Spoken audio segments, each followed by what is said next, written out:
I was thinking about how we were going to put that in the podcast. You always make some noises. And Just got a water gun right now. We're back. Second episode. 2. Gonna be better than the first one. Period. We're not as so excited. I feel like we have a great conversation today. I think so too. So let's recap on last episode's topic, which was housing first. Housing first. I hope we really, sparked interest in housing first. We did not touch all the bases that we really just wanted surface, to. really. We just literally, just dabbled on the surface and really tried to put things in layman's terms for people so you can better understand how the system works. Sure, we have different terminologies as workers and providers, but here on Modern Outreach, we want to create modernism. So that means to kind of make it so you guys better understand what we're talking about. Yeah, kind of bridge that gap because there's such a communication divide, I feel like. Absolutely. In the system, and when you're just learning about how everything works, it really helps to know what everything means. And it takes a while to kind of pick it up. Yeah. One thing that kind of bothered, we always talk in acronyms. Yes. Everything is an acronym for something else. And then there's acronyms for the same things. Yeah. And it gets so confusing. It really does. It's so niche, but it's so confusing. Yes, and I'm so glad you brought that up. It's almost like you're reading my mind. This is really scary. But we mentioned SROs in the last episode. Yes. And we didn't necessarily say exactly what a SRO was. So a SRO is a single resident occupancy, meaning one person would dwell in whatever motel room, what I call it, or whatever the accommodations are for shared the housing. SRO, shared housing, your fave. And literally, so I did want to break that down for you all. So that's that. So Definitely helpful to mention. yeah, for sure. And, just to recap on that, housing first is an experiment, just like everything else is kind of in the system. And because we have a vast knowledge of what it is, we pick and chose what scenarios that we did want to go over. But there's tons more out there. We're in the business of housing people, so housing first for sure. We just don't like the inconsistencies, and then of course people falling out of housing, which is the big thing. And in my opinion, people need help, and so it's not just this one thing housing will fix all these problems. But no, it's not. It helps, but it doesn't. And we just need to be more invested in mankind and each other and people and seeing what got them to be homeless to begin with. And so that segues to today's topic, which is... Who are the unhoused? Who are the unhoused? Yes. We're going to be kind of covering the many ways that someone may end up experiencing homelessness. It's gonna be a great conversation. It really is. And this is all literally off of our experience. I named 1,000 scenarios just from my shelter experience. Because the truth is, there's so many different ways that you could end up on the street, in your car, just in that unstable housing situation. And I think there's some that get more of a spotlight than others. Yeah. So I think it's only fair to kind of break down the many ways that can lead to being unhoused or experiencing homelessness. So, Yeah. Ray, you want to start us off? What's a good example? I do. And this is 2025. And I don't know about you, but LA, we kind of live above our means in a lot of ways. Hell, we're influenced by social media constantly. The Joneses, all of us are obsessed with the Kardashians or Instagram models or people on Instagram that have this lifestyle. And so we want to mirror that lifestyle, in which sometimes we don't necessarily have the funds. And so here we are trying to look for luxury apartments. Maybe we want to drive a nice car, and maybe you have a job that actually you can actually handle these things, but then you're living paycheck to paycheck, and you can't get a flat tire, you can't get sick for a week, because that then unfortunately has to do with your income, and then you won't be receiving as much, and maybe you're behind on a couple of bills. Maybe your rent is so sky high here in LA that, man, you're compensating, trying to not pay something, to pay your rent. Like, I forgot the analogy, but it's like you're robbing like Peter to pay Paul or something. I don't know what it's a saying. It's a biblical saying. But like basically that's what it is, and you're literally like trying to departmentalize your money and trying to do this. You don't have a life. You're just contributing to bills. And you know what? Life be lifing. And so here you are, now you're getting your car maybe impounded, or repoed, or whatever the case is. And then, oh man, like I have all these bills that I haven't even touched, and stuff gets turned off. And a lot of landlords, if you don't have your electricity on or your gas on, they will serve you a 3-day notice. And so again, living above your means, shopping, credit cards, all those things, you have to have money management. And if you have poor money management and no one's taught you how to save money and to do without, and maybe you don't need a BMW, maybe you do need that Honda. If you don't need the Honda, maybe you do. Maybe you need that electric bike. You know what I'm saying? Just so you can save money. And so, yeah, living above your means is something huge. And then you get out on the street and you're really not going to know how to handle things.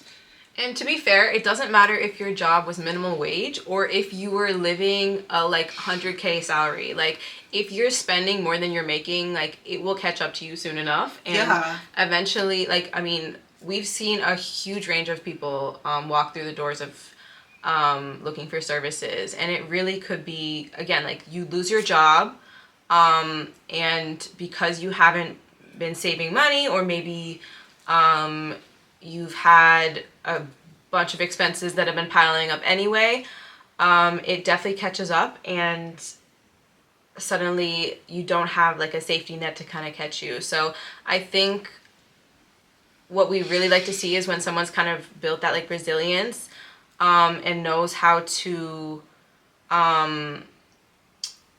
just like put funds away for a rainy day if it's even possible. And sometimes it's even like as much as like $5, but like it can make a difference, and it really does add up, because like life be lifing, isn't that what you said? Yeah, exactly. And like just expecting the unexpected can really work in your favor. Like it's, at that point. Yeah, and I do want to bring up, if you are living paycheck to paycheck and you are spending a lot of money, like sit down and like actually go over your finances, and maybe the first steps are to downgrade. Downgrading is easy. You could easily leave an expensive apartment and go and do shared housing with friends, or go live with relatives if you like. See if you can go back home and stay with your parents to save up money. A lot of people. Do you hear that, guys? That's what? Ray is recommending shared housing. Can you believe? When it's detrimental to you, if you're about to be homeless, it's a last resort. Okay. It's the last. I just never thought I'd see. And I said living with your family. Okay. That's what I was thinking in my head. Okay. OMG. She just wanted to share. Listen to me. If you're about to be homeless, share your ass off. Share everything. It's better than sharing a space at a shelter, truly. Yeah, because I've seen it. That person who was like, oh, is this what shelter's like? Where is this? And where they like came in hella like spoiled in a shelter. So, and pretending with their friends and family that they're living some lifestyle, straight up pretending, and they're living in shelter. And how much stress is that? Yeah. How much involvement does that take with your brain and executing lies like that on a daily basis? That's exhausting. And if you can do that, you deserve an Oscar. You are in the wrong business. You need to go act somewhere, because living above your means is whack, okay? You only be a baller shot caller with 20-inch rims on the Impala if you got it. Next. Well said, well said. Please take her advice. She knows what she's talking about. Please. Kat, what's our next oopsie daisy? I'm about to be on the street candidate. So, next is people who lose their job. Dang, that's a good one. There's a lot. There's a lot of them. This, I will say, I feel like this is one that kind of gets put up at the top of most common that we see. Because oftentimes it's a consequence of losing your job in addition to something else. So maybe it was that you lost your job and you've been living above your means, or maybe you lost your job and you have a disability. And we'll go into some of those other topics as well. But I think overarching, when you lose that steady form of income and you are that head of household that's been maybe you are the only one that's working. Exactly. Yeah. So I think when that happens, if you don't qualify for unemployment, if that's not something that's enough to pay your rent, because rent is really high here. Yeah. And it doesn't take a lot to fall behind, and once you fall behind, that catches up really quickly. And a lot of these services, they don't really kick in until you've actually lost your housing. Yeah. So truly you're on your own until you hit that point. So being able to kind of work something out with your landlord really helps. But really that is such a huge stepping stone in the wrong direction, losing your job. It just kind of, it starts the downfall. And like, what if you got sticky fingers? What if you stole at your job? What if you did something incriminating at your job? And then maybe it's difficult for you to find employment moving forward. Yeah. I mean, the job market is really tough right now. I think it has been for a while. And especially if you had a very niche position that maybe doesn't really have those transferable skills. Maybe you've been working somewhere for really long and you don't know how to kind of jump back into something new or start something new. Or do anything new. Maybe it was a disability where you can no longer do your job. Yeah. So I think when things happen like that, it's really important to have a backup plan, have a safety net, have somewhere where you can go, or have a support system where you kind of, you've prepared for, okay, if I lose my job, well, I'll have this many months before I might lose my housing. So I'll have this many months to start kind of get myself back up my feet. Anticipate what could go wrong as well. That really helps as well. But I really think that once we kind of go over some of those other points, it'll really kind of make more sense. So Ray, who's another person that we end up seeing a lot of? I'm going to talk about a street worker. I'm going to talk about my girls on Fig. And you know who you are. Pimps, prostitutes, things like that. People who are living and working in the streets, you know, they might live this kind of niche lifestyle where, you know, they can kind of do whatever they want when they want. They typically live out of hotels or motels, you know, just making money on the street. And I've actually had clients that were these people. And, you know, unfortunately, your time runs out on the street. There's a significant age group where you can make all the money in the world, but then you get older and you stop making the money and your customers stop coming. And you don't have any job history whatsoever to fall back on. You've never claimed taxes ever. and you're not educated, or you don't have a trade or anything like that. You don't know anything. And to be up in age or mid-aged, and you go to an employer and they're like, cool, fill out this job application, and you have nothing. You don't even have a permanent address to put on an application, similar to my client. You know, it was really tough. And to get someone out of that lifestyle, because these people are very, like, they know exactly what to do. They're so street smart. They're savvy. They know how to hustle and make money on the street. But again, that can't give you a retirement plan. That can't give you SSI. That can't give you freedom or some type of safety net when you're older. You have nothing to fall back on. And so, yeah, typically it shocks me when I tell people in that field, you know, you are homeless. It's very hard for somebody to dissect those things. And so that is an easy way, and I recommend those who are living this lifestyle, perhaps you need to reconsider, invest your money, save your money, or get out of it completely and go get an education, or fall back on the education in which you left. Very well said. So, Kat, it's your turn. Disability. Someone with a disability, someone who has medical issues, maybe someone who is getting older and is starting to develop some disabilities. We get a lot of people that need disability services but aren't quite connected. And there's a lot of different paths to get connected. I think doctors are really great with starting that process of getting connected to housing services at times, because oftentimes maybe you're living on a second level and you can't get to your apartment anymore. Maybe you need a very serious surgery, and after that surgery you're not going to be able to walk up those stairs or to open that gate. You have to move somewhere that is more suitable to your situation at that time. And a lot of people have been living in these houses and these homes for a really long time, and having to relocate can have, I mean, at that point the housing market is way up.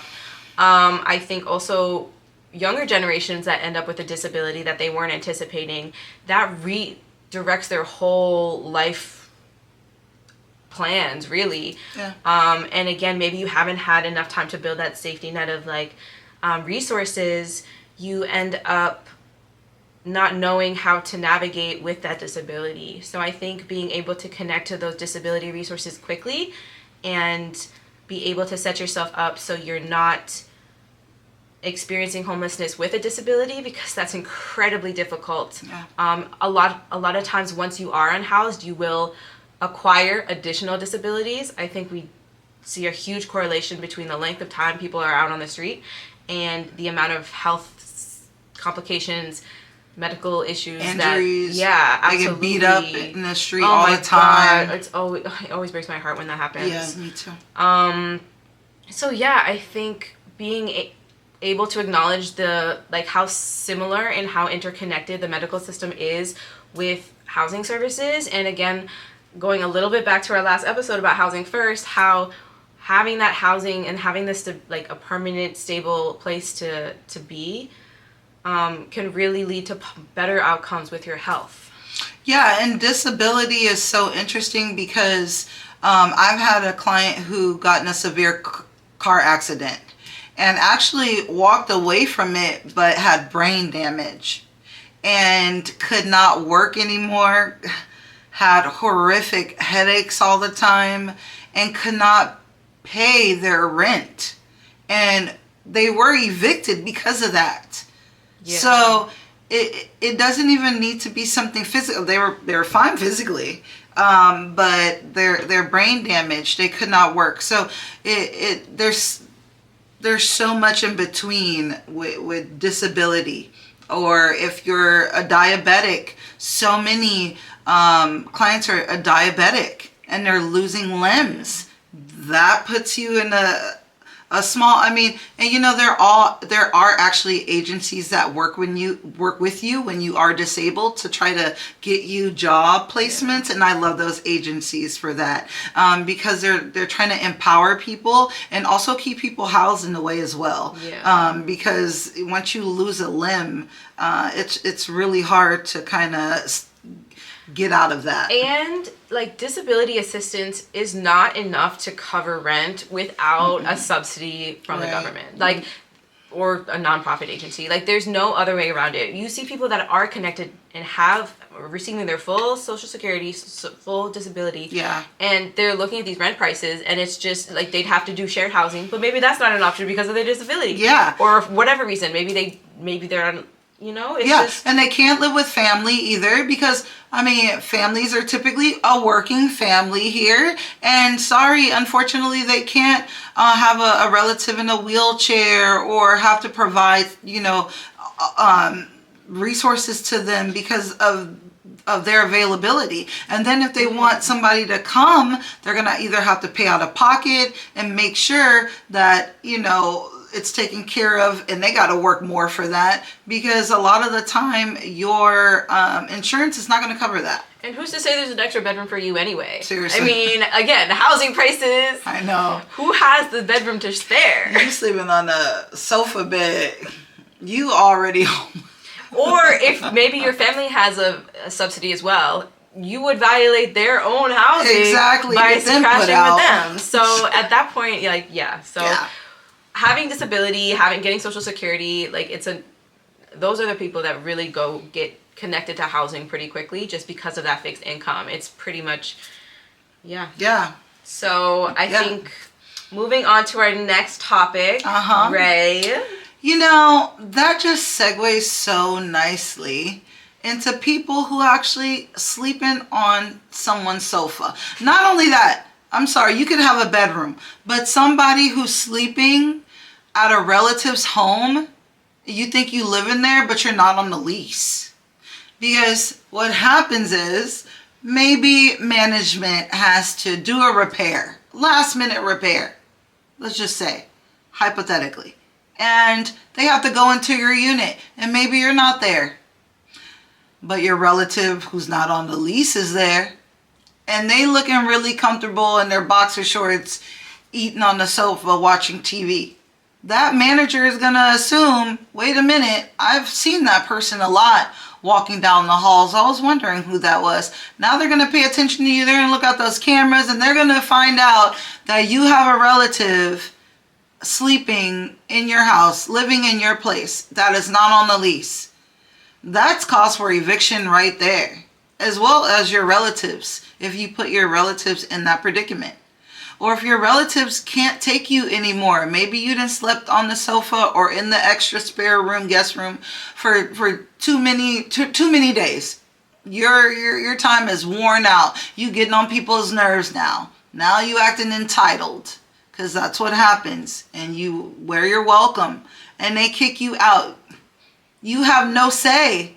You have no say whatsoever, because you're not on that lease. Now, if your relatives are like, you know what, let's put you on the lease, that's another picture to paint. But if you're not, then yeah, you are considered unhoused. So if your relative passes away and you're living there and you're still on the lease, you're going to have to get out. So again, and I've seen all those scenarios. Yeah, no, I've seen those too. Yeah. I think that goes into what the next point I wanted to make, which was people in shared housing. We're going to bring this back. I think when maybe you go into a situation where you think it's going to be temporary, maybe you're on someone's couch, maybe they had a spare bedroom and they're like, yeah, you can sublet my apartment for a little bit. Those situations could go really well. You could have a really good relationship with that roommate. You could have good expectations set, or they could go not too great. Maybe not that extreme, but I really think it comes down to not setting clear expectations when you are agreeing to be roommates or be in a situation where you're living under the same lease. Whether it's family, whether it's friends, whether it's a partner, either way, if those expectations aren't set beforehand, it can become a really sticky situation later when that relationship maybe isn't on the best of terms. These hoes ain't loyal. Or personalities come out that maybe don't mesh too well. We'll see that too. And at the end of the day, either everyone moves out or you move out, depending on how toxic the situation is. And you have to either find something else quick, or if you were relying or dependent on that person, suddenly you have to rethink everything. Suddenly you have to sign a lease, or if you're not able to sign a lease, find another shared housing situation. Or maybe that's not a good fit for you and now you need to try to find something on your own. Yeah. What if you got bad credit? Whatever that might be, again, like if you haven't really figured that part out, it could really become problematic, I think. Whether it's a breakup, whether it's I don't know, maybe it's Cat over here and she wanted some shared housing. You started living with Cat over here. She started doing a podcast in her living room and you mad about it. Maybe she shows up with cats one day and Lord forbid. You weren't really feeling that situation. Or maybe you had cats already. Yeah, dude. What if you have a pet? What if your dog bit your roommate? There's so many scenarios that could play out. But really, and I mean, most people can get out of these situations and can get back on your feet, but there are a few that they really don't have those tools to be able to bounce back. Yeah. Or maybe they've kind of burnt their last few bridges of support, and now they're kind of left turning in circles looking for that next bridge. Yeah, so if that's you, figure it out fast. Next! Or maybe repair that relationship to help you out there. I know, fake it till you make it, honestly. Fake like you love them till you figure it out. Whatever. Look. Sell blood, sell plasma. I don't know. Figure it out. Save up. Next. Now that we're talking about roommates, what if we talk about an intimate roommate? What if we talk about a spouse? But like, what if they die? Oh. I didn't mean to laugh. What if we talk about a spouse and they accidentally die? They pass away. And they were the breadwinner.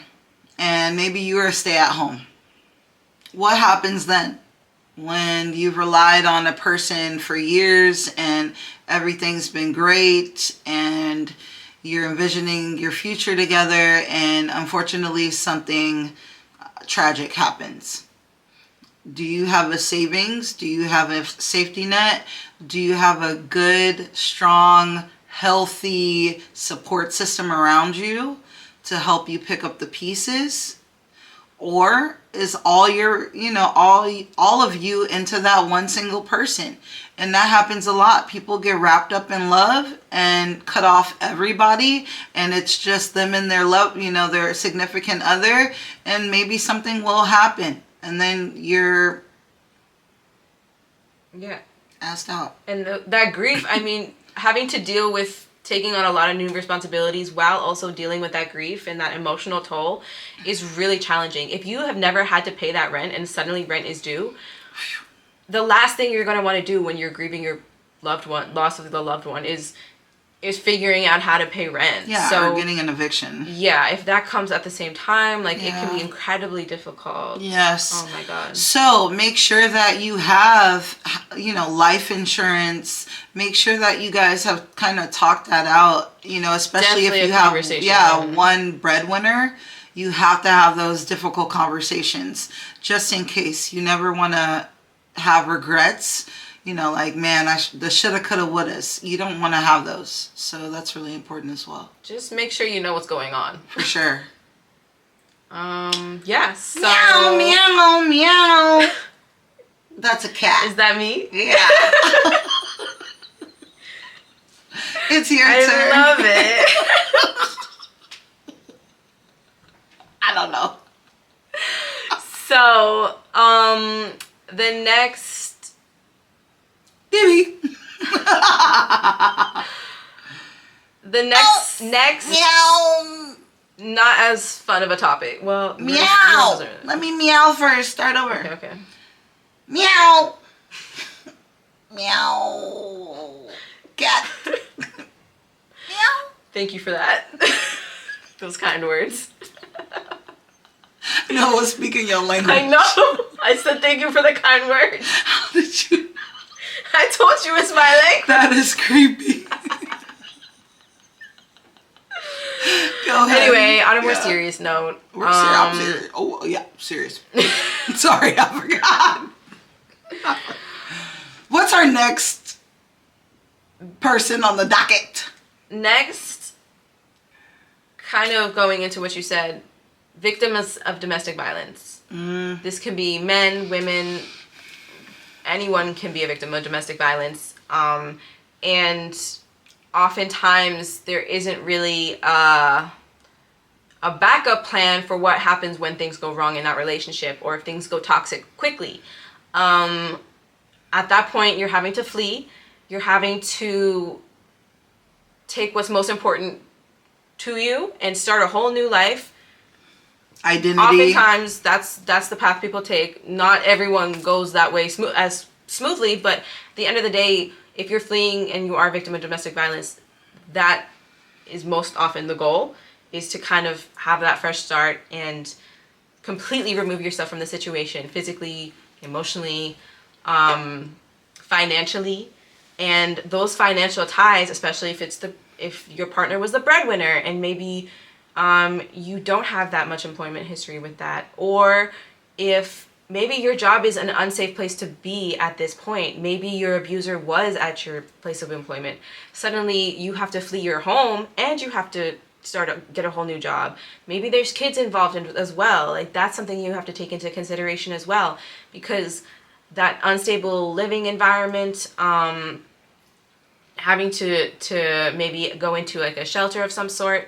So with all of that, and that could be temporary, you really don't know. And there are absolutely laws being passed in the favor of victims at this point. But yeah, still, when you're in that situation, we see this so often, and there's definitely not enough support there when it comes to victims of domestic violence that are losing their housing, and they need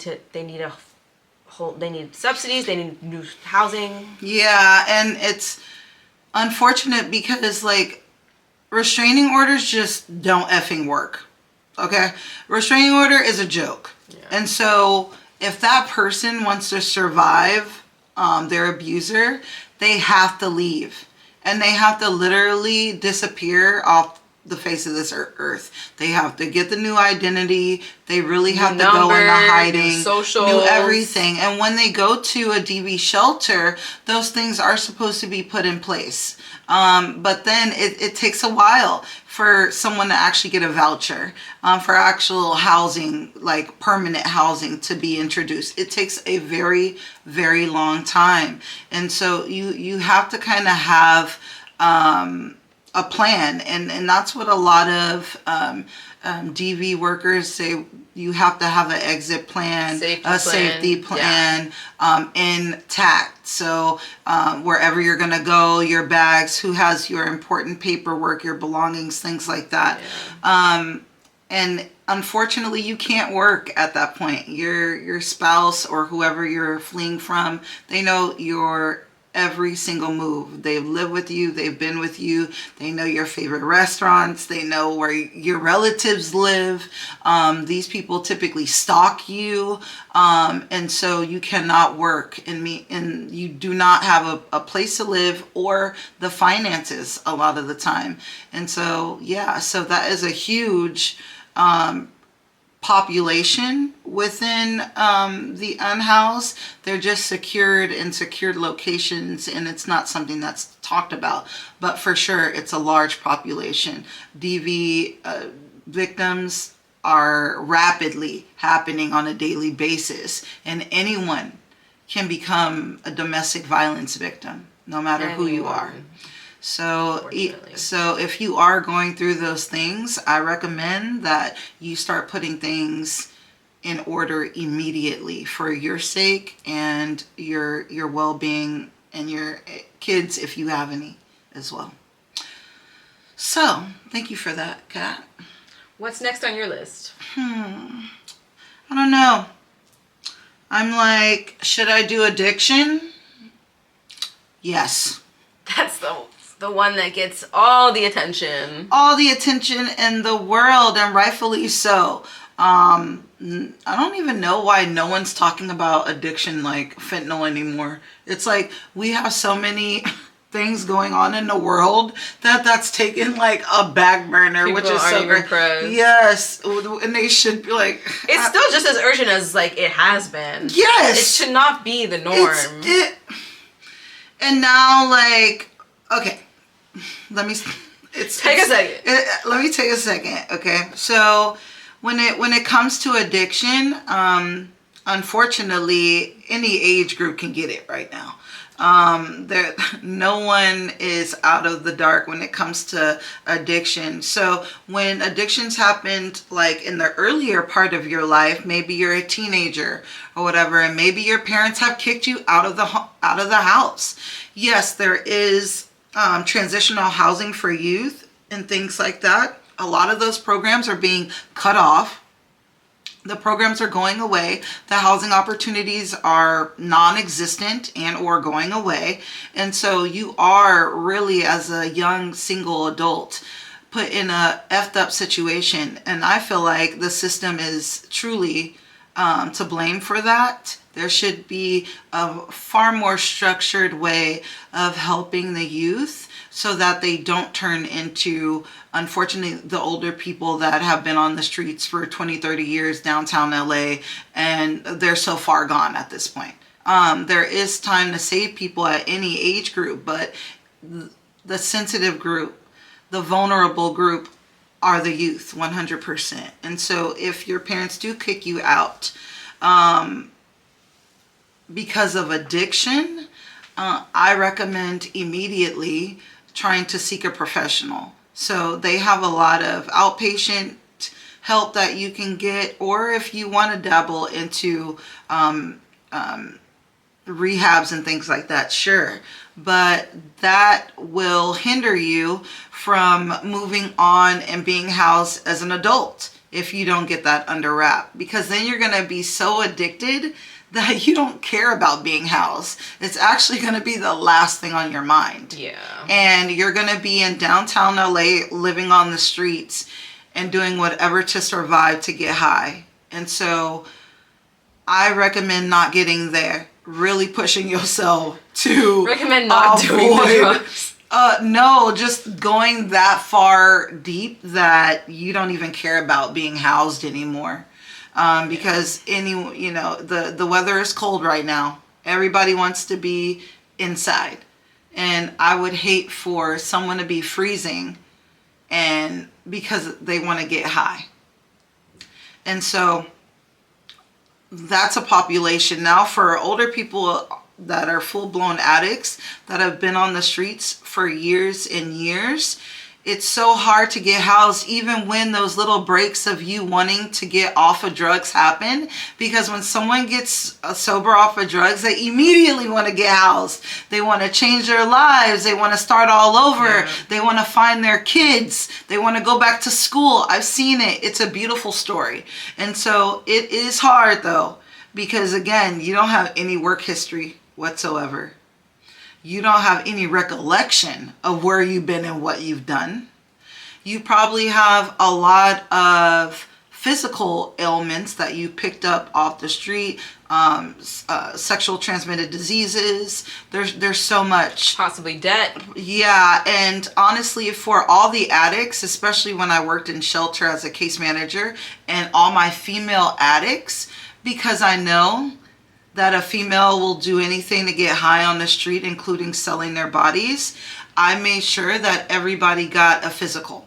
If you were a woman and you were on my caseload, you got a physical, you got a pap smear, you got a breast, for breast cancer, the breast scan, everything I would set them up for. And I actually found, thank God, a lot of cancers and things in time through my clients. So again, being housed being an addict kind of don't run hand in hand, because addiction takes over your whole life and takes everything that you dreamt of away from you.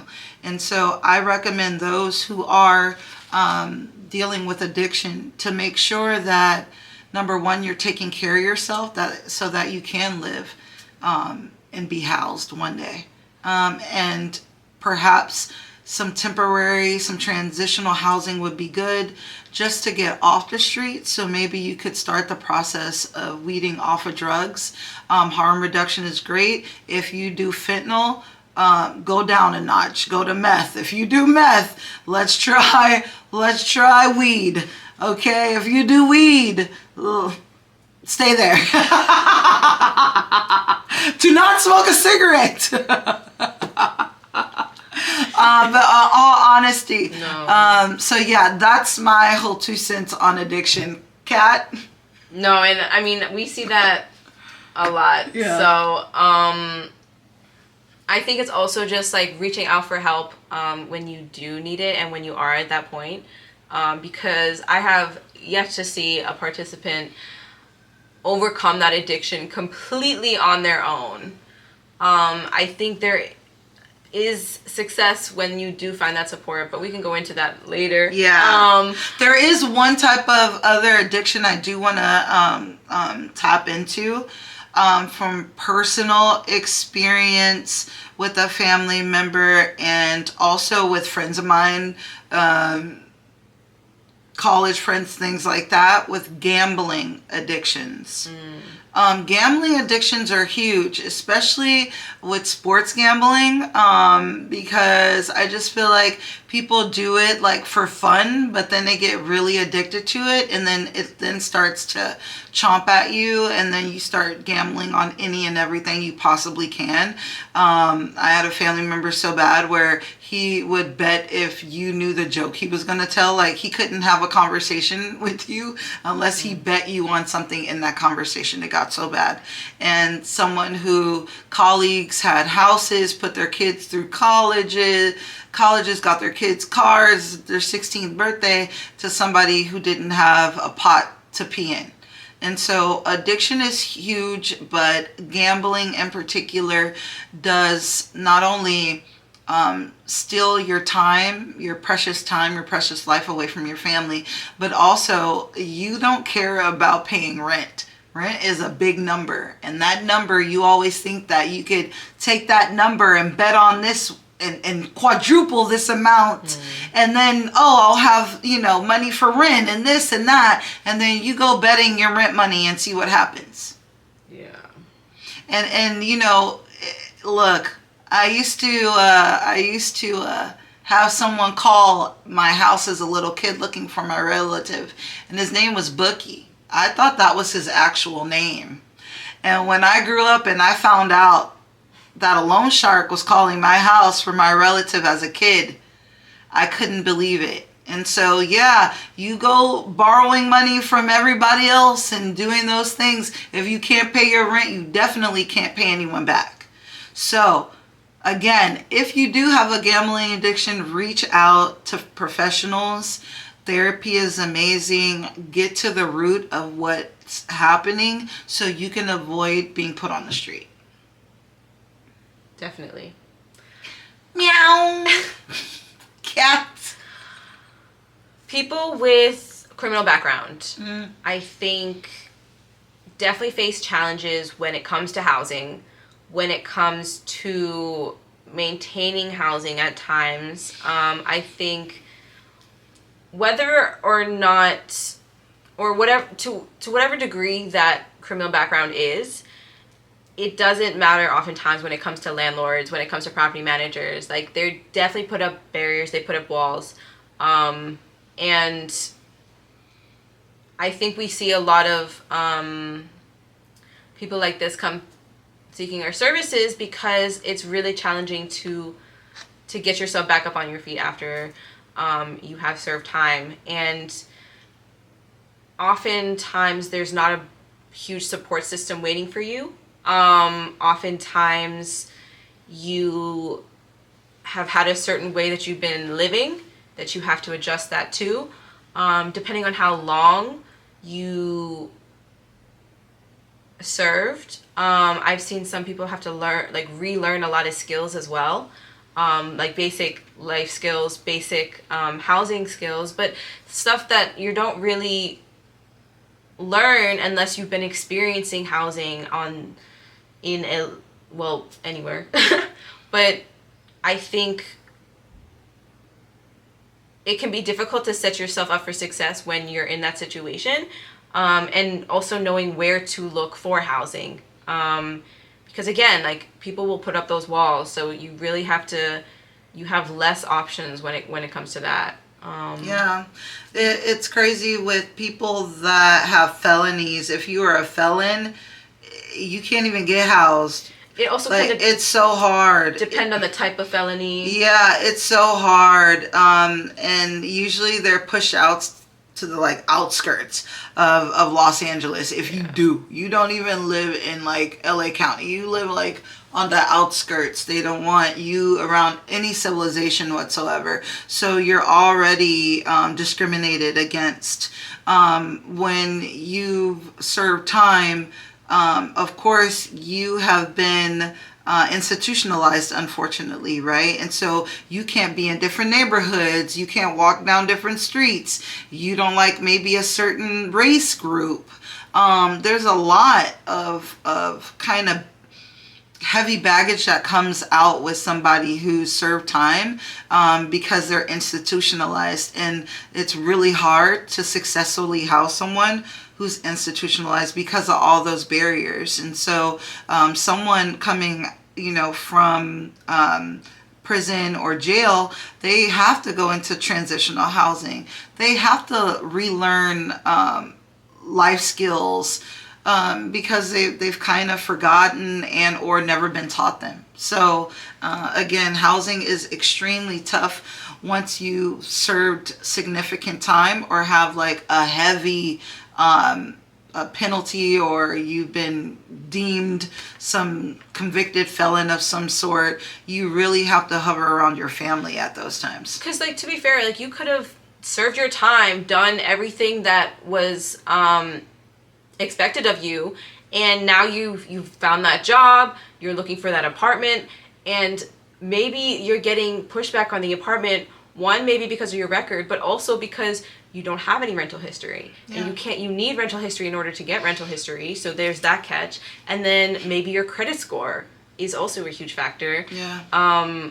It's not really something that is easy to maintain, I think, when you're dealing with a criminal background or anything like that. So that's why I'm it's so layered and when it comes to kind of reestablishing yourself in society. Yeah. And what if you did go to some work program, or what if you got a degree even in prison? A lot of guys, they coming out with degrees, certificates and things, really trying to set themselves up. Okay, maybe they do get a job, but then they can't get housed. And that housing, again, will lead to way more success than putting up these barriers and putting up these walls and preventing these people from getting housing. The housing will then lead to better stability and better success in everything. Really. Yeah. So that's what it makes no sense to bar. They can fight fires. Housing is a right. But they can't it's get not housed. and it's not a privilege. It's not something that you earn. And then you have some people that will opt for getting locked up rather than being on the street. So they can be housed. So they have medical care, or they have a bed. Sometimes that's the better option for people, which is wild that this is where we're living. I'm sorry, you raggedy case managers out there that I've heard say, you know who you are, that I've heard say, oh, my client got put in jail. Permanent housing. Click, my client's housed, they're jailed. I've literally heard that come out of a case manager's mouth before. Yeah. So gross antics. Please, if you are a felon, even if you want to make, if you want to get a job, if you want to get housed. Make sure that you look up all those agencies that have those resources for you. They do. I forgot the sheet actually that you can fill out, but there is a sheet for people that are coming out of jail, and there's rapid rehousing and things like that for people coming out of jail. So those resources are supposed to exist. They do exist. Yes. Yes. I remember that. Yeah. Awesome. Meow, meow, meow. Cat, what's next? Next,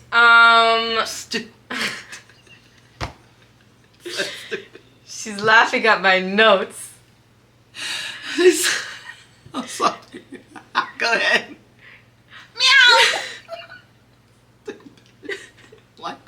Sometimes the system can be a little stupid, okay? Cat. Cat.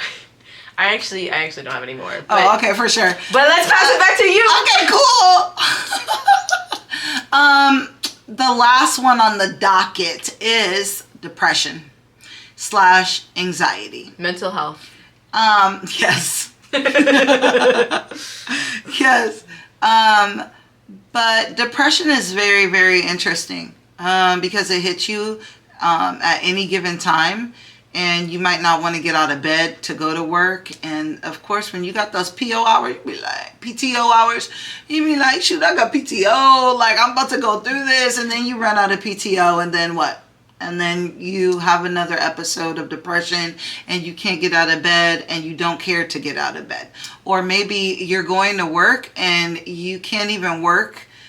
You're lackluster. You are not doing anything that you're supposed to be doing. Everything's piling up around you and you have no care in the world. And you could be on autopilot for a long time.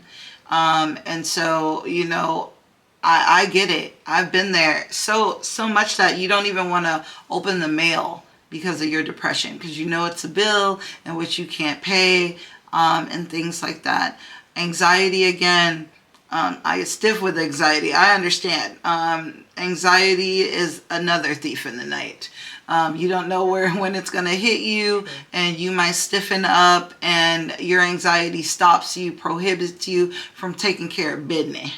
And if you stop taking care of business, then that means that you can't pay your rent, that you can't take care of your kids, that you stop bathing, you stop taking care of the essential things in which you're supposed to take care of on a day-to-day, washing your clothes, cleaning your house, okay? Then maybe perhaps you stop hoarding, another part of depression, anxiety, keeping things, memorable things. I mean, it goes on. Mental health is a touchy subject because everybody experiences mental health at some point in their life and or knows someone who does. Now the percentage is at 100%, which is insane. I remember reading when 35% of population, 65% of population, and now it's 100% of population. But definitely depression. Working in permanent housing, I can't tell you how many people tell me I didn't pay my rent because I was depressed. And then it becomes debilitating because that mountain piles up, and if you miss 1 month, then maybe you're so anxious, or maybe that depression has gotten even worse than that second month. Like, it's definitely a pit that you're just following deeper and deeper into. Yeah, and depression comes around, you know, some people, they know. You know, you suffer from something.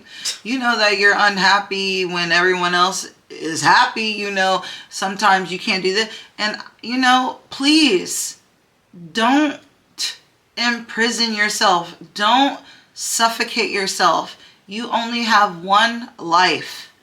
So why not go out and seek help? Why not talk to somebody? Why not talk to someone who might help you problem solve these things? Because you want to catch it fast so that those things that Kat mentioned will not pile up on you. Because once it's piled up, it's over. It's very hard to get out of that. And so I challenge everyone who is dealing with any of these scenarios that we've mentioned to start preparing, start seeking help, start writing down things, start making a plan. Start saving. Start investing. start, get a second job. Ask those questions. Get a sugar daddy or mama. But make sure you're on the lease. Period. Or you that beneficiary. Just set yourself up for success, whatever that looks like. Whatever it looks like. Anyway, if you like this episode, make sure you like, comment, and subscribe. Anyway, this is Ray. And Kat. And Kat's gonna hit the button now. Like, comment, and subscribe. Like, comment, and subscribe. Please. And thank you. Konnichiwa.